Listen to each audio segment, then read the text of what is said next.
good? How your day going? About to check out Matthew Hoffman and his House of Leaves. Hey, few of y'all already told me, blah, that this one was like hella crazy, dog. I don't care. Hey, real quick, then we gonna start the video. That Sandra, I think it was Sandra Melgar. My bad if I'm talking about the wrong person. If not, I corrected, chill out. That one, hey, I can see why you had a handful of people like, nah, she innocent. And I can see why you had a handful of people like, hell no, she guilty. That story, man, it was so many different angles. I was like, dog, we ain't hear about that, but check out this Matthew Hoffman story. This title was giving me like some Rob Zombie vibes though. Like, you wanna check out the original video? Link will be in the description below, but let's go.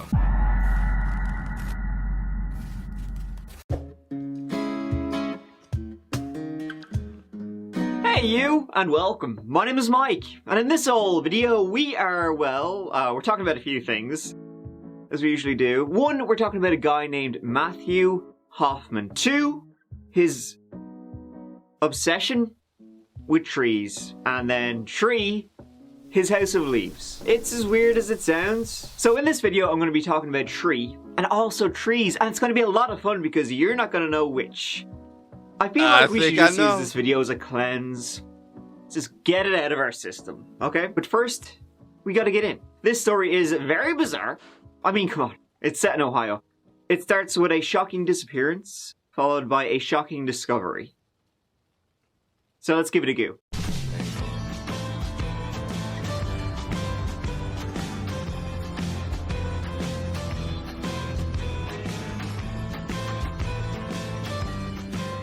This story takes us in and around the small city of Mount Vernon, Ohio. City motto, one of Ohio's most likable communities, which is oddly self-deprecating. We're not even the most likable, you know, just kinda likable. I dig it. I got hella family. It is host to almost 17,000 people. Cleveland. And it's an hour northeast of state capital Columbus. Not a whole lot you can find there you can't find elsewhere, other than this story.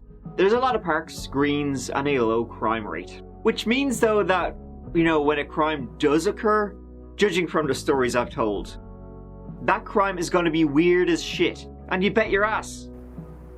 It's a perfectly fine, unremarkable, small town in the Midwest. This story is anything but, beginning on the 10th of November 2010. The weather around that time of the year is crisp. The last of the autumn leaves are still hanging on for dear life before being... That's one thing that's so beautiful about the Midwest. I'm telling you, fall is so damn beautiful, dog. I love it, but once it's snowing and raining and every day, yeah, you gotta get up out of there, dude. The last of the autumn leaves are still hanging on for dear life before being swept away by the winter winds and cold-ass snow. See? I'm telling you. It was near Mount Vernon that Tina Rose Herman lived. 32 years old, single mother, she lived with her two children. Outgoing and happy-go-lucky Sarah Maynard, 13 years old, and shy, quiet Cody Maynard, 10 years old. Her two children were fathered by Larry, but Larry and Tina could never make it work. And so the children lived with their mother at 481 King Beach Drive. At the time she was actually dating a guy named Greg, but that relationship was on the rocks and looked to be soon sundered. Now they lived in the Mount Vernon suburb of Howard, less than a 20-minute drive away near the banks of the Apple Valley Lake. They weren't planning on living there much longer. Tina, she wanted an apartment closer to work, but it would do just fine and dandy for now. Tina, she worked at the Dairy Queen in Mount Vernon. She'd been... What the fuck? How?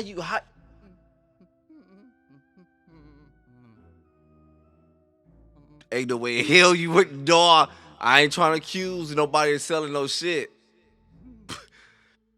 But some money coming in from somewhere else. I don't know what's going on. How you live there working at Dairy Queen? Hey, off topic. Weren't planning on living there much longer. Tina, she wanted an apartment closer to work, but it would do just fine and dandy for now. Tina, she worked at the Dairy Queen in Mount Vernon. She'd been working there for years, and she was due to... It's that old cliche of It started like any other day. It's that cliche. On the 10th of November, she was due to start her shift at about 4 p.m. It wasn't like any other day, and she didn't. Tina Herman, you know, when she was supposed to be in work later on that afternoon, well, she never showed up. She would usually go to work not long after her children came home from school. The manager at the Dairy Queen, unable to contact the reliable Tina, called 9. I'm so sorry. And she was not the manager? What the I'm focused on the wrong thing. I'm sorry, dog. But look, it's the adult in me. I'm gonna put his ass up real quick. What? What the My bad. Maybe it's a piece I missed at the beginning. I'm focusing on the story though. Don't even worry about it.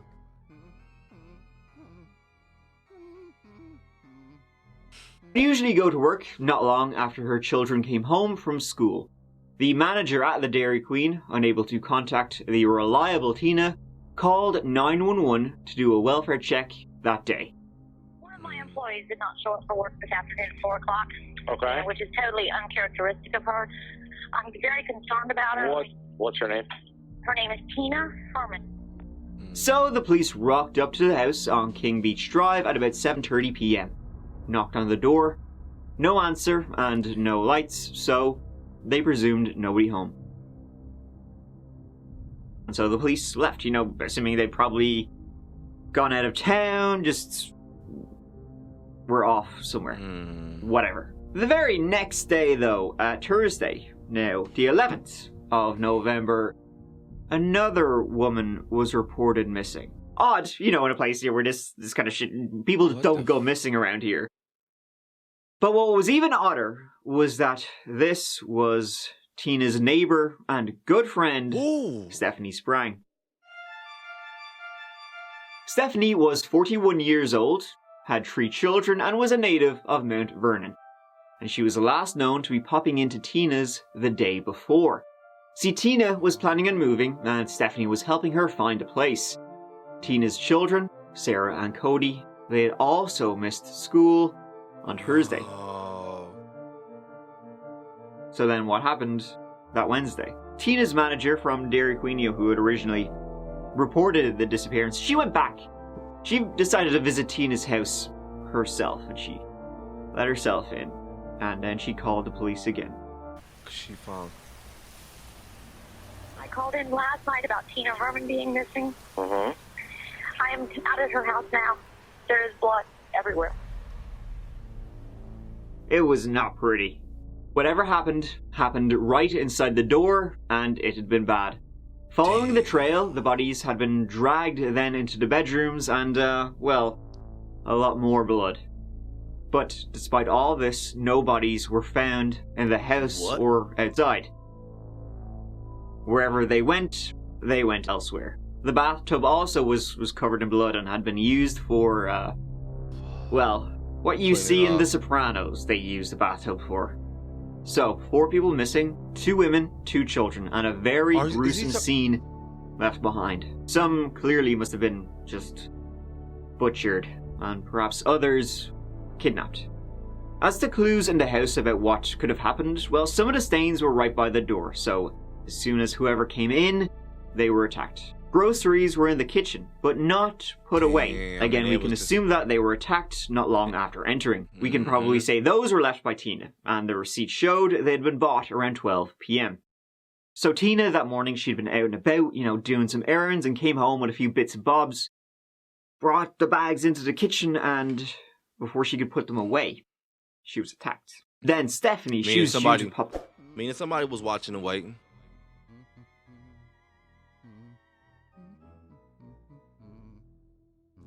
Shit, something in my eye. My bad, something was in my freaking eye. But this is crazy though, because man, I'm hoping it's not about to go this direction, but I think I know where it's going. And it's usually always freaking people that's close to you, or like family or close friends. Like, I just don't get I don't know if it's about to go this direction. I just don't get what the hell it is a part of your family that just make people do that to your own family. That's crazy, like you said earlier, like when you get like little towns like that, they don't be having no crime. When they do finally have one, boy, it'd be like, man, what the hell, dog?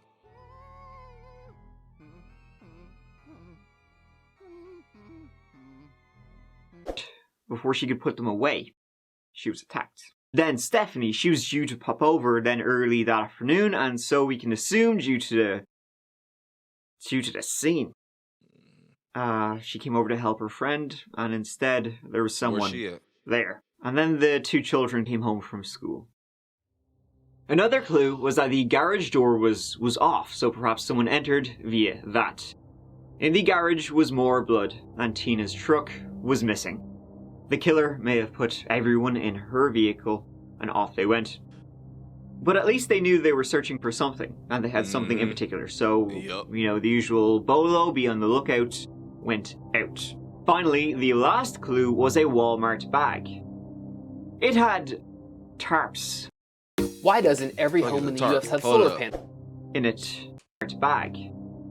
It had tarps in it. No receipt, but you don't necessarily need one to track down where and when it was purchased and get CCTV. The police did their due diligence. Neighbors questioned if they saw anything. Her soon-to-be ex-boyfriend interviewed. Nada. Greg, who would be, the most likely suspect, he also so happened to be out of the house when this all happened. But his alibis checked out. He was in work. No chance he hadn't been.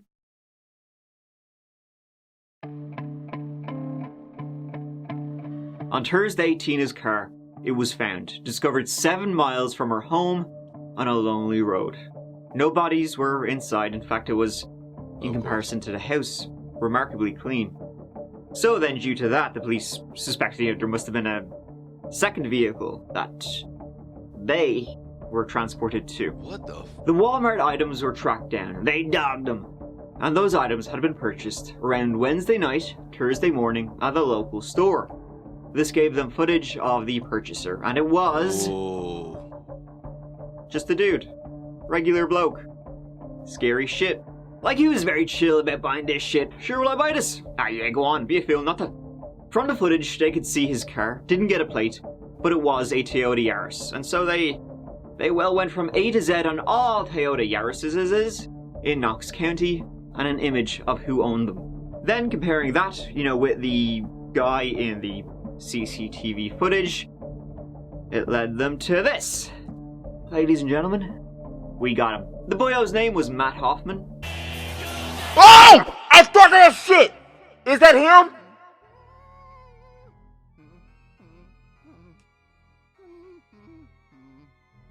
Gentlemen, we got him. The boyo's name was Matt Hoffman. Sorry, Matthew Hoffman. A quick...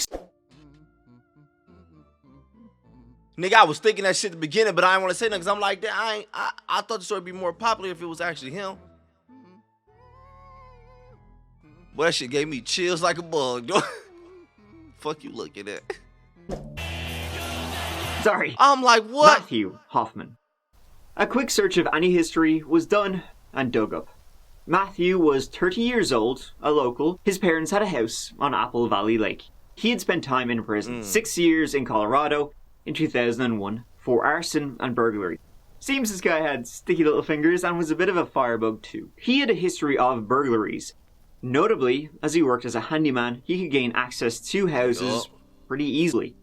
In 2000, when he was 20 years old, in Steamboat Springs, Colorado, he robbed a house, set it on fire to cover up the robbery as he was worried his fingerprints would be detected, and then drove off in a stolen car.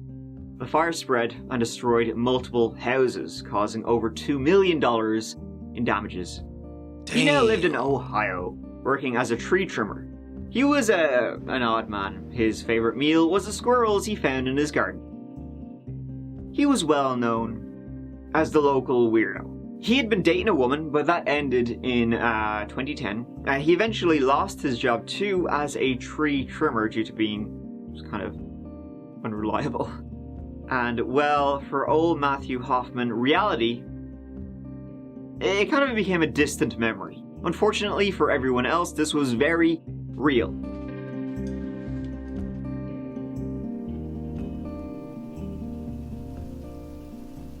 On Monday, the 15th, the police got a search warrant for his home at 49 Columbus Road in Mount Vernon. When I say search warrant, I mean SWAT kicked in the friggin' door. A door to a house of horrors. This shit about to get dark, ain't it?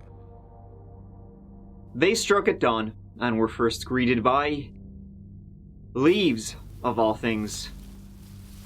Leaves inside the house. Bags upon bags of leaves. Leaves covering the floor, feet high. And Matthew, sitting on his couch, slack-jawed.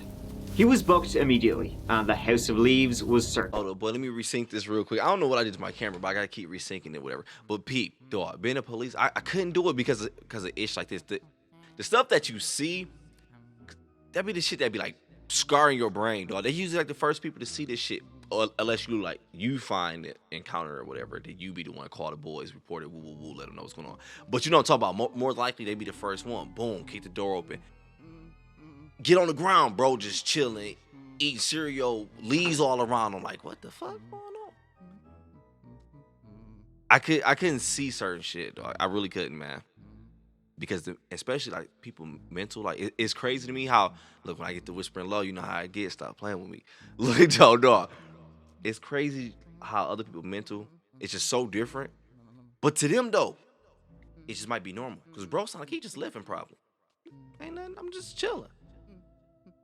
But the scary part is, like, some of them true crimes we watching, and the ones that be admitting, like, I know, I can't stop. I want to stop. Like, them ones, them be the ones that's like, whoa, that shit. Oh, my gosh. My bad. Crazy, man. Inside the house, bags upon bags of leaves, leaves covering the floor, feet high. And Matthew, sitting on his couch, slack-jawed. He was booked immediately, and the House of Leaves was searched. The leaves were so thick, anything could be underneath them. Searching the house, the upstairs, they found nothing. No sign of the missing four. Until they got to the basement, that is. More leaves, more bags, and on a bed made of leaves, they found 13-year-old Sarah Maynard. She was okay, she was alive and relatively unharmed. None of the others, though, were found. Fuck. The leaves were weird as shit, and spooky. But not as frightening as what happened on the 10th of November.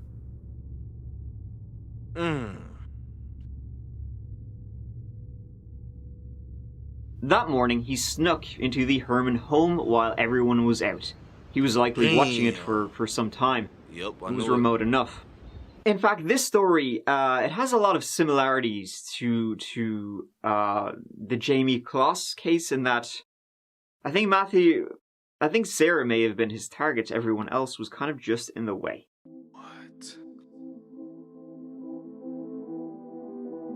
What? So he entered the house via the garage door, and when Tina came home from grocery shopping, she was attacked. Then Stephanie came over and she too was attacked as she entered the house where a still waiting Matthew lay. The family dog, a small little thing, that was in the house too. And he killed the dog too. Damn. Then that afternoon the kids entered the house, not aware that a crazy psychopath would... It's legit sounding like, not being funny, it's legit sounding like Among Us. Like people just keep coming in the room and he just keep killing. Wow, dog. Entered the house, not aware that a crazy psychopath was waiting. Man. As soon as they entered, he sprinted at them. Cody was attacked, and Sarah managed to run to her room. He kicked down the door and tied her up and blindfolded her. He then drove and switched cars and came home. He handcuffed Sarah to a pipe in the basement, only giving her cereal with rotten milk.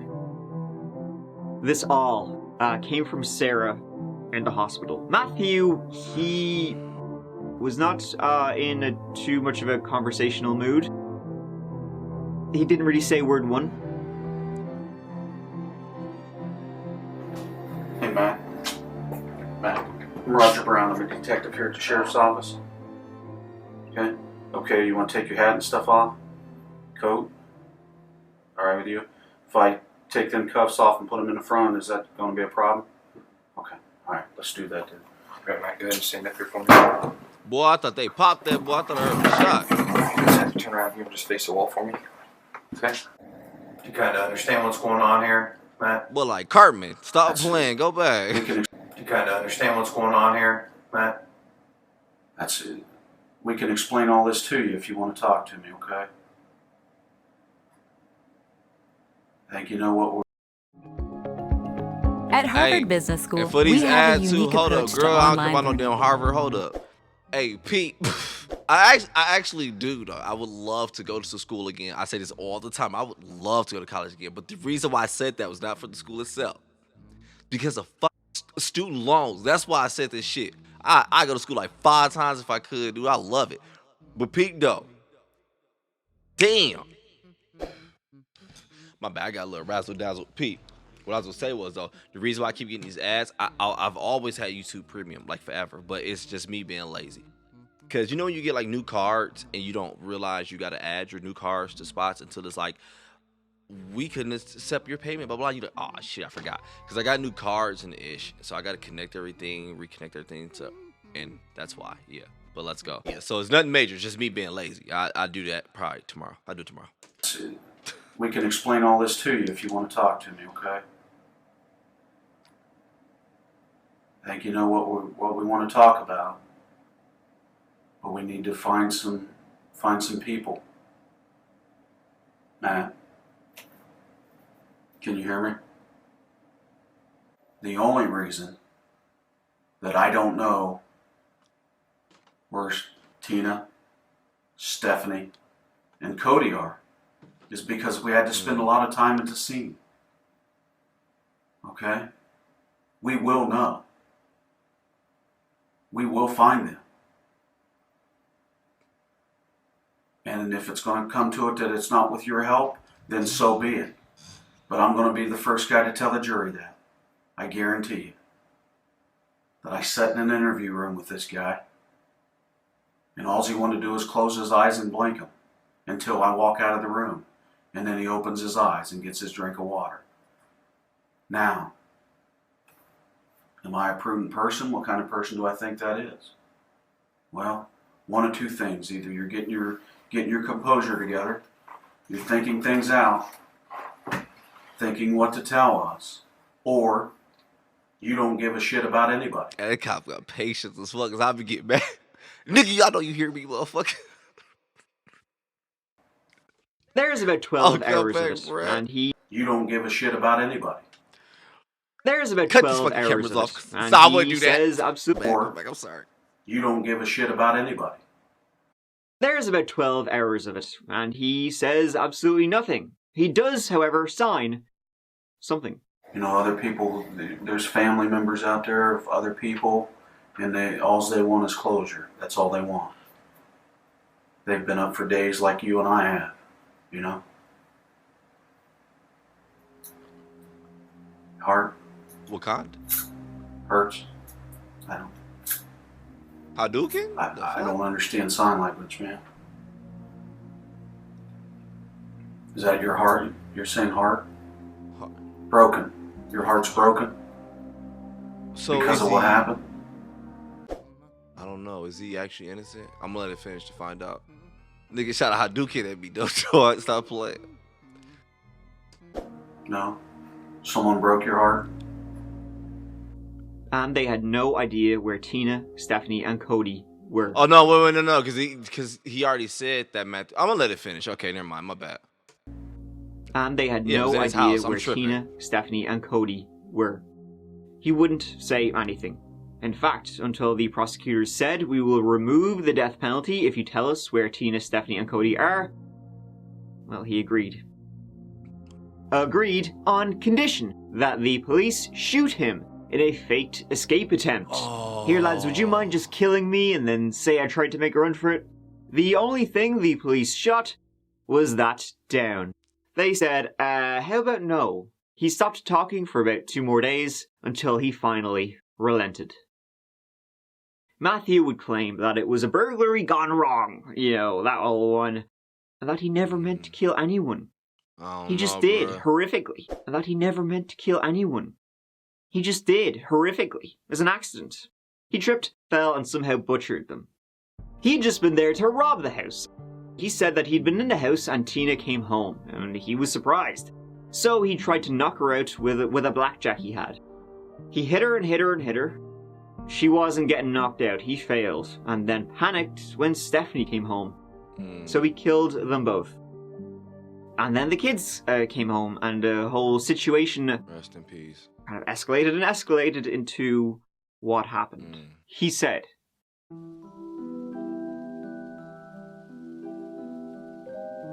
did that nigga leave? Oh. Dendrophilia is a sexual condition, I guess, where you get hard for trees. Literally, it means love of trees. Yeah, you find them hot, dude. Smoke shows. Bang that bar. What was that? What? I don't know if y'all ever saw this movie called Superstar. Did she have that? Was that real? Superstar. That's my movie. God, I gotta watch that movie. I used to love that fucking movie. She was talking to the tree like, you big silly. That's why I gotta watch that shit. Is that real? Oh. That's why this nigga had all them leaves in his house. Damn. Hey, back to the video. No more stopping, though.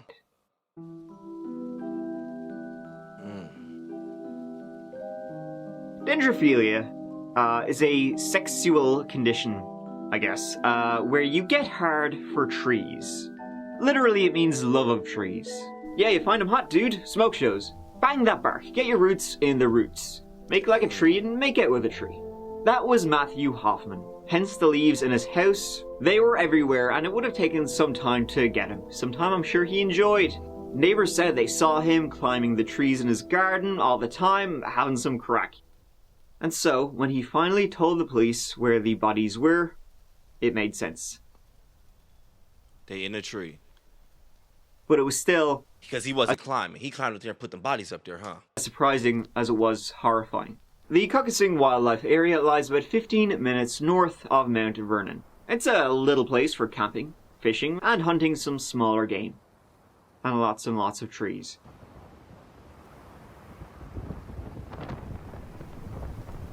Matthew directed them to one in particular, a hollowed out tree. Inside that 60-foot tall tree were the tree bodies.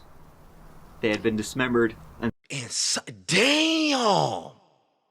Stuffed inside.